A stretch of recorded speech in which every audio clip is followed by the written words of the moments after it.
I live in darkest Africa, where wild animals still roam the streets.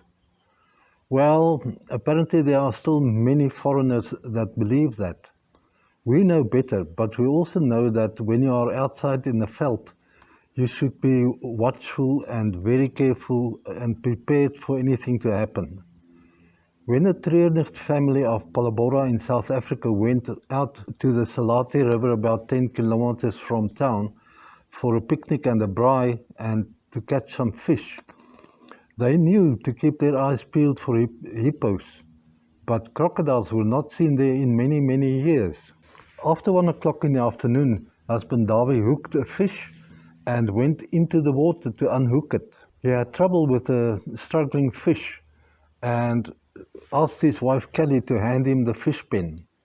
While leaning over to Davy, extending the fish pen to him, an enormous crocodile suddenly shot out of the murky water and grabbed her by the arm and pulled her into the river.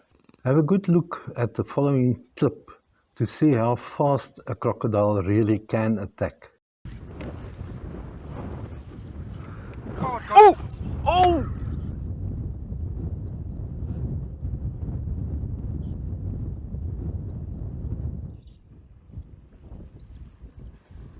Kelly's first thought, of course, was to get away from the crocodile, but he had a very strong grip on her arm.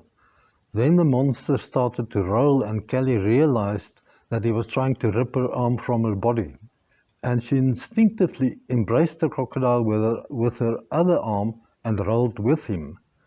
Kelly later told the reporter that she thought God was with her and told her what to do. It was as if her reactions came naturally. In the meantime, Davy was hitting the crocodile on its head with his fists, but with no effect. Davy then called for his 12-year-old son to hand him the fish pen, and he stabbed the crocodile in the back with it. The crocodile reacted by pulling Kelly deeper into the water, and father and son could only watch helplessly as the animal dumped Kelly underwater several times while pulling her to the opposite riverbank. A group of 3 men were fishing on the opposite bank some 100 meters or so downstream. When they saw the commotion with the crocodile, they ran and attacked the monster with knopkieries and stones. They then managed to free Kelly and to drag her out of the water onto a cement patch on the riverbank.